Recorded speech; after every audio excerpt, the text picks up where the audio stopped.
Datanglah malakul jibal, malaikat penjaga segala bukit di atas dunia. Kau tunjuk mana bukit yang paling besar ya Muhammad, akan kutimpakan kepada mereka. Hati yang luka biasanya akan marah, akan kecewa, tapi itu tidak terjadi pada Nabi Muhammad sallallahu alaihi wasallam. Apa yang dia katakan? Ya Allah, keluarkan dari tulang sulbi mereka, keluarkan anak cucu mereka yang akan menyembah Engkau. Tidak ada satupun yang akan mempersekutukan Engkau di atas muka bumi.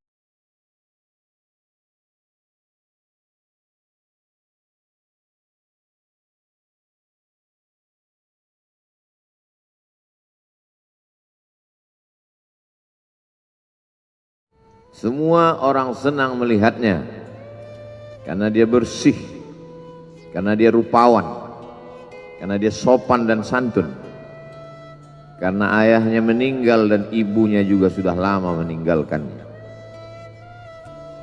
Orang kasihan melihatnya, maka karena kesenangan hati mereka, mereka sendiri yang memberikan gelar untuknya yang belum pernah mereka berikan kepada orang sebelum dia. Gelar itu bernama Al-Amin, orang yang layak menerima amanah. Amin diambil dari 3 huruf, alif, mim, nun. Dari kata alif, mim, nun muncullah kata amanah. Orang yang mampu menerima amanah disebut Al-Amin. Kita mengatakannya jujur. Lawan daripada amanah adalah khianah, al-khain, pengkhianat. Dia tidak berkhianat. Dia adalah seorang yang mampu mengemban amanah dan terpercaya, maka semua orang percaya kepada dia.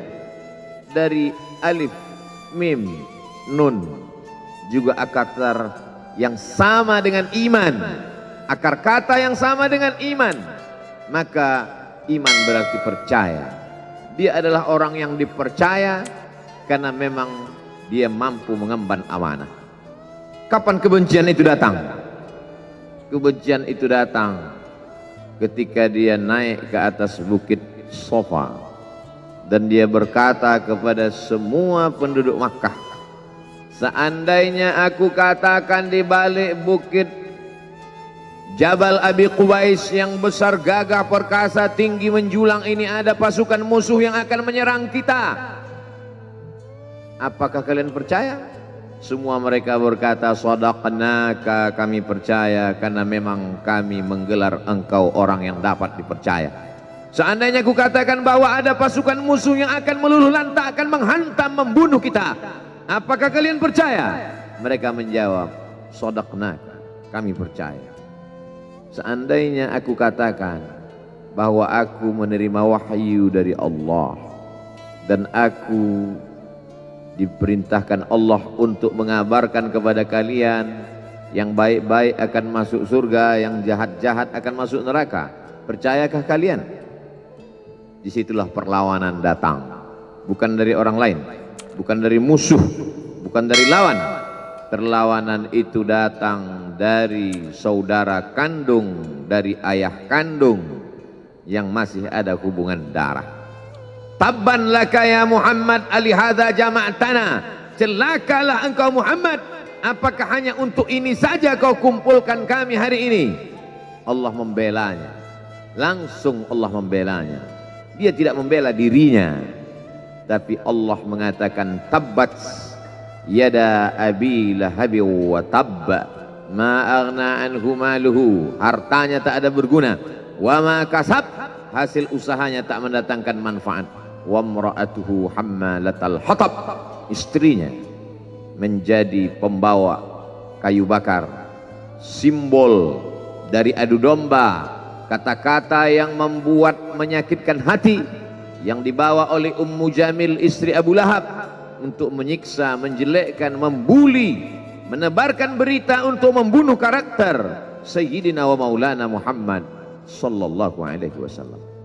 Ini bukti kalau hari ini ada anak muda yang rupawan, yang dermawan, yang disenangi lingkungannya. Tidak ada orang yang tersinggung, biasa, karena Nabi Muhammad SAW juga pernah mengalami hal itu.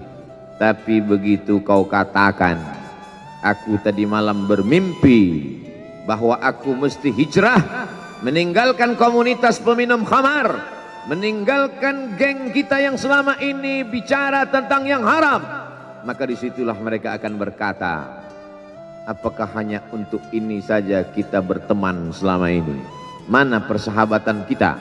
Apa yang dialami pemuda-pemuda hijrah hari ini dialami oleh Rasulullah SAW 14 abad yang silam. Ketika kau berhasil bisnis, orang senang. Ketika kau berhasil membina rumah tangga, tidak ada orang yang tersakiti. Ketika anakmu lucu-lucu dan kau berada di tengah mereka, tidak terusik kepentingan mereka, tidak terganggu ekonomi mereka, engkau adalah sahabat, engkau adalah teman setia. Tetapi ketika kau tidak ikut kemauan manusia, disitulah engkau sedang melantik dirimu sendiri menjadi musuh. Maka Allah kuatkan hatimu. Wa in tuti aktsara man fil ardi, kalau kau ikut kebanyakan orang di atas muka bumi, yudilluka an sabilillah, mereka hanya akan menyesatkan engkau dari jalan Allah Subhanahu wa taala. Tapi api itu tidak pernah padam. Kalau dia padam, maka berakhirlah dakwah Islam. Dia terus bergelora, dia terus menyala, dia terus membakar kemunafikan, membakar kemusyrikan, sampai akhirnya embargo pun tiba. Jangan ada yang mau bergabung dengan kelompok Muhammad sallallahu alaihi wasallam. Jangan ada yang mau berkirim makanan. Jangan ada yang mau berdagang, jangan ada yang mau menjalin transaksi. Mereka ingin membunuh secara perlahan-lahan. Jangan beli produknya, jangan duduk bersamanya, jangan berteman dengan dia. Kenapa kamu mau berfoto dengan dia? Kenapa kamu mau bergambar dengan dia? Kenapa kamu masih mau mendengar ceramah dia? Adakah orang yang mengalami hal itu hari ini? Adakah ketakutan-ketakutan dari hamba Allah yang mengatakan Allahu Akbar, Allah Maha Besar, tapi takut ditinggalkan kawan, cemas ditinggalkan sahabat? Maka itu pernah terjadi pada kelompok Sayyidina wa Maulana Muhammad sallallahu alaihi wasallam. Kalau pembunuhan karakter tidak berhasil, maka ada yang lebih dahsyat daripada itu.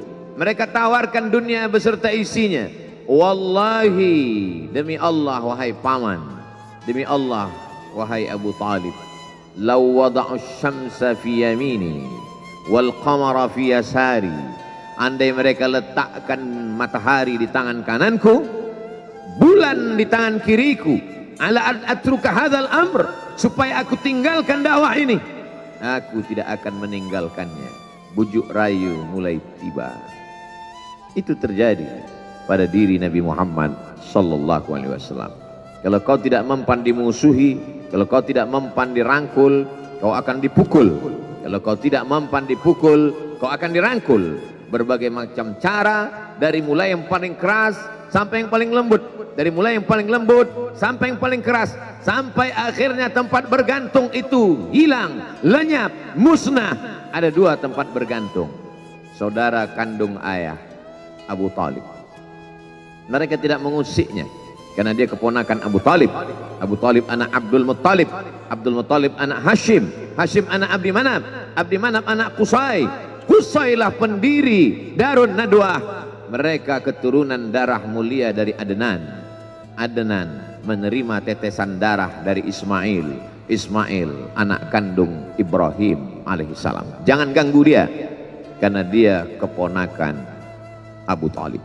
Masih ada backing, tapi Allah ingin agar hati itu tidak bergantung kepada manusia. Dia buat Abu Talib meninggal dunia, masih ada lagi tempat bergantung. Dia yang dulu ketika kedinginan datang, dia yang menyelimuti. Yang dulu ketika ketakutan datang, dia yang menenangkan. Dia datang menemui Waraqah ibnu Naufal. Waraqah berkata, Namus, malaikat yang pernah datang kepada Ibrahim, yang pernah datang kepada Musa, yang pernah datang kepada Isa, sekarang dia datang kepada suamimu. Katakanlah, jangan takut, jangan cemas. Kalau nanti sampai masanya dia akan diusir dari kampung halamannya, aku orang pertama yang akan membelanya. Karena begitu yang kutemukan dalam kitab-kitab suci yang kubaca. Kata Waraqah bin Naufal. Hari itu juga tempat bergantung itu patah. Khadijah menghadap Allah Subhanahu wa ta'ala. Tak lagi ada makhluk tempat bergantung. Tak ada lagi ranting tempat berhinggap. Tak ada lagi batang kayu tempat berpegang. Allah ingin agar engkau berserah hanya kepada Dia saja. Tidak ada makhluk. Bersandar kepada makhluk akan kecewa. Bersandar pada kayu yang rindang akan tumbang. Bersandar kepada benda akan binasa. Bersandar kepada sahabat akan berubah menjadi musuh.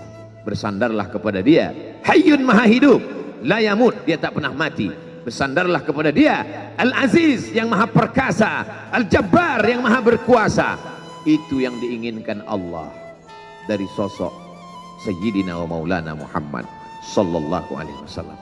Dia pergi, sengaja dia pergi berjalan kaki, karena kalau dia pergi menunggang unta, mereka sudah mengintai, dia pasti lari, dia akan pergi ke tempat yang jauh. Sengaja dia pergi berjalan kaki. Lalu kemudian dia pun sampai ke suatu tempat. Dia berharap mereka adalah orang-orang yang lembut akan yang menerimanya. Tapi dia tidak diterima dengan tala'al badru alaina. Dia tidak diterima sebagai ahlan wasahlan. Ahlan, keluarga, kau datang kami sambut sebagai keluarga. Sahlan, mudah, kau datang urusanmu mudah. Ahlan wasahlan. Tapi dia tidak dianggap sebagai keluarga. Dia tidak dianggap sebagai sahlan. Dia dianggap sebagai musuh. Dia dilempar dengan batu. Dia dilempar dengan kayu. Dia dilempar dengan tulang onta. Apa yang dia lakukan? Dia bersembunyi di balik bukit. Dia angkat kedua tangannya. Ilaika ashku dha'fa quwwati. Kepada engkau saja aku mengadukan kelemahanku. Wa qillata hilati, ketidakberdayaanku. Wa hawani bainan nas, aku hina di tengah mereka. Kalau dulu aku ada tempat bergantung, ada tempat bersandar, ada tempat mengadu, hari ini hanya engkau saja ya Allah. Datanglah malakul jibal, malaikat penjaga segala bukit di atas dunia. Kau tunjuk mana bukit yang paling besar ya Muhammad. Akan kutimpakan kepada mereka. Hati yang luka biasanya akan marah, akan kecewa. Tapi itu tidak terjadi pada Nabi Muhammad sallallahu alaihi wasallam. Apa yang dia katakan? Asallah an yukhrij min aslabihim man ya'budullaha wa la yusyrika bihi syai'a. Ya Allah, keluarkan dari tulang sulbi mereka, keluarkan anak cucu mereka yang akan menyembah engkau.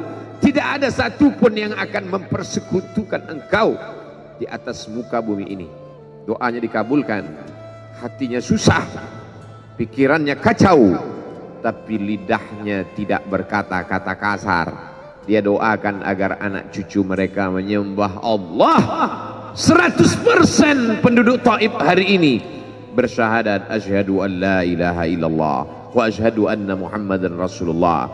Doa orang yang teraniaya, doa orang yang terzolimi. Dia berhenti di sebuah kebun. Ada seorang yang bukan terpandang membawakan beberapa ranting anggur sebagai pelipur lara, penghilang haus, pelepas dahaganya. Ketika anggur itu akan masuk ke mulutnya, dia berkata Bismillahirrahmanirrahim, atas nama Allah. Maka hamba sahaya miskin, susah, melarat, perantau yang tak punya apa-apa itu heran. Apa yang kau ucapkan? Bismillah. Kau sebut nama Allah ya. Tidak ada satupun orang di kampung ini kalau makan menyebut nama Allah. Siapa engkau? Aku Nabi yang diutus Allah Subhanahu wa ta'ala.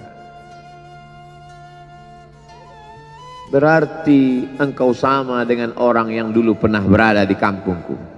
Engkau dari mana? Aku dari Ninawi. Ninawi ya. Di sana ada saudaraku, kata Nabi Muhammad sallallahu alaihi wasallam.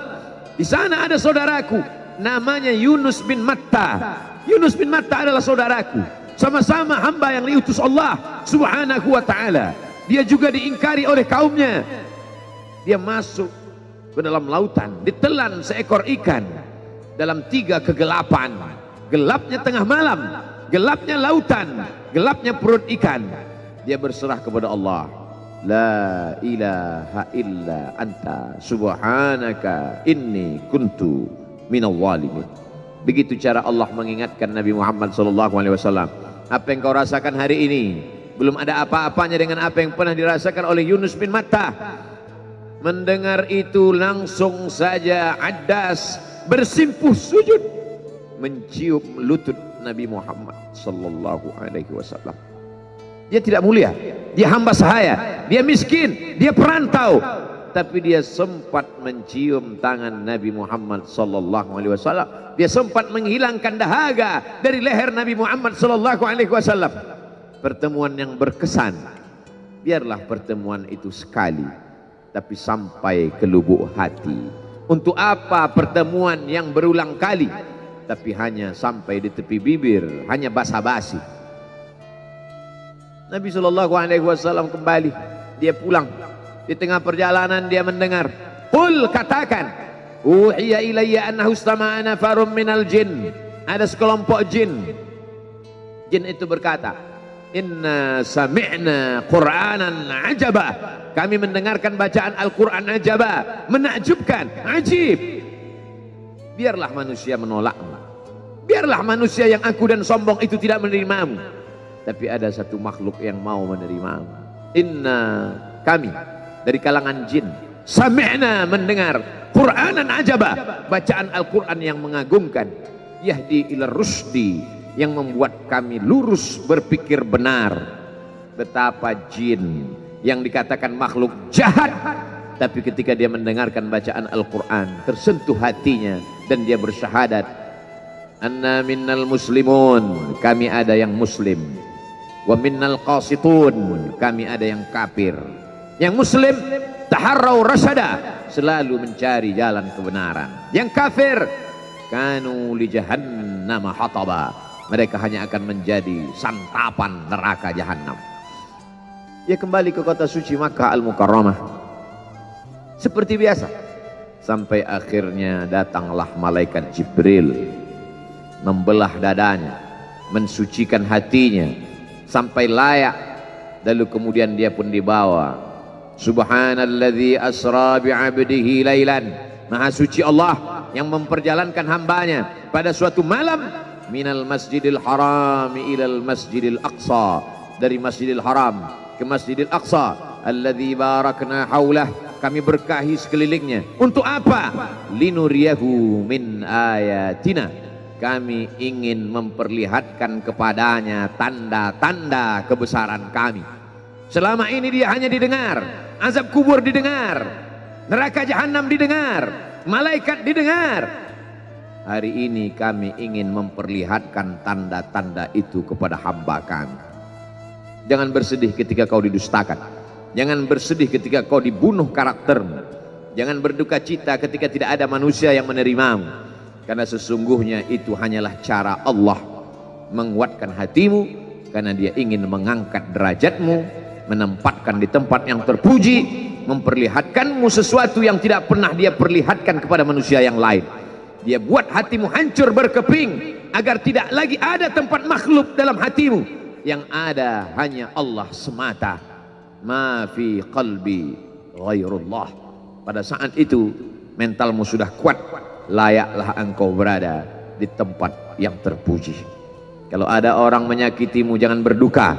Kalau ada tetangga, sahabat, kawan baik meninggalkanmu, jangan berduka lara, karena sesungguhnya di balik itu semua, fa inna ma'al usri yusra, inna ma'al usri yusra, idza daqat 'alaika dunya faqul ya Allah. Kalau terasa sempit dunia, mengadulah kepada Allah. Idza sa'alta fas'alillah, kalau minta-mintalah kepada Allah. Wa idza sta'anta fasta'in billah, kalau minta tolong, minta tolonglah kepada Allah. Iyyaka na'budu wa iyyaka nasta'in, kepada Engkau kami menyembah, kepada Engkau kami beribadah, kepada Engkau kami bersimpuh sujud, kepada engkau juga kami meminta pertolongan. Barakallahu li wa lakum fil Qur'anil azim wa nafa'ani wa iyyakum bima fihi minal ayati wadh-dhikril hakim wa taqabbala minni wa minkum tilawatahu innahu huwal ghafurur rahim.